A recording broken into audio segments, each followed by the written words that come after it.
Good morning বন্ধুরা। তো সবাই কেমন আছো? তো অনেক দিন পর আজকে একটা ভিডিও শ্যুট করছি তোমাদের সঙ্গে শেয়ার করব বলে। তো আজকে তো রং খেলার দিন, তো সবাইকে জানাই হ্যাপি হোলি। তোমরা সবাই ভীষণ আনন্দ করো, তবে একটু সাবধানে, কারণ হচ্ছে এখন সিজন চেঞ্জের সময় ঠান্ডা লাগার ভয় আছে, আর চোখে মুখে যেন রংটা না যায় সেটাও একটু খেয়াল রেখো। আর এখানে এই যে আমার ছেলে, ও কার সঙ্গে খেলবে তো সেইটা ভেবেই মনে দুঃখ করে বসে আছে। রং খেলার কাউকে পাচ্ছে না, রং খেলার সব কিছু বাবা কিনে এনে দিয়েছে, কিন্তু এখানে খেলার মতো কাউকে পাচ্ছে না, ওই জন্যই ঘরে বসে আছে। এই যে এরা, হ্যাঁ এরা সব পাশেই বাড়ি এদের, সবাই রং মেখে বেড়াচ্ছে, আনন্দ করছে, বেশ ভালোই লাগছে দেখতে। তো আমার ছেলে যেতে পারছে না, মনটা খারাপ, তো চুপ করে শুয়ে আছে। আর দাদা দিদি কখন আসবে, দাদা দিদি কখন আসবে এটাই বলছে। ছেলের আমার খুব কষ্ট গো, ছেলের আমার খুব কষ্ট, রং খেলতে পারছে না। হ্যাঁ দাদা দিদি আসবে তো, একটু পরে আসবে। তোমাকে কে রং দিল বাবা? গালে কে রং দিল? এই রংটা কে দিল? কে দিয়েছে তোমাকে? বাবা দিয়েছে। বাবা দিয়েছে। ও,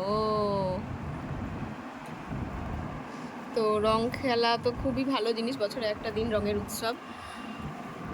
আর তার সঙ্গে সঙ্গে আমাদের এটাও মুখে আঙুল দেয় না, এটাও মনে রাখতে হবে যেন কোনো কুকুর টুকুর গায়ে টায়ে রং টং না দেওয়া হয়, কারণ কুকুরের গায়ে রং দিলে ওরা তো আর আমাদের মতো শ্যাম্পু সাবান মেখে চানও করতে পারবে না, কিছুই করতে পারবে না, তো সেটা খুবই কষ্টের ব্যাপার হবে ওদের পক্ষে। আর এই দেখো বন্ধুরা, আমি কালকে আলু চিপস বানিয়েছিলাম, কি সুন্দর হালকা পাতলা পাতলা মেশিনে কেটে সুন্দর করে, কিছুটা কাল ভেজে খেয়েছিলাম আর আজকে এইটুকু রয়েছে। এখানে টক দই আনা হয়েছে, ভাবছি একটু বিরিয়ানি বানাবো। তো বিরিয়ানির জন্য এখানে মাটন আনা হয়েছে 500 গ্রাম, আর এখানে আলু দিয়েছি আমি 3টে আলু হাফ হাফ করে কেটে, আদা রসুন লঙ্কা এগুলো আমি কেটে ভিজিয়ে রেখেছি। আর এখানে পেঁয়াজগুলো কাটতে গিয়ে ভীষণ চোখ জ্বালা করছিল, তো ওই জন্য জলে ভিজিয়ে রেখেছি, তাহলে চোখটার অতটা জ্বালা করবে না। আর এখানে আমি একটা দুধের প্যাকেট ভিজিয়ে রেখেছি জলে, ফ্রিজে ছিল, তো এটা দিয়ে ভাবছি একটু সিমুয়ের পায়েস বানাবো ছেলেটার জন্য। আর ওর বাবা তো আজকে বাড়িতে খাবে না, কারণ হচ্ছে ওর পিকনিক আছে, তো সেখানেই চলে গেছে।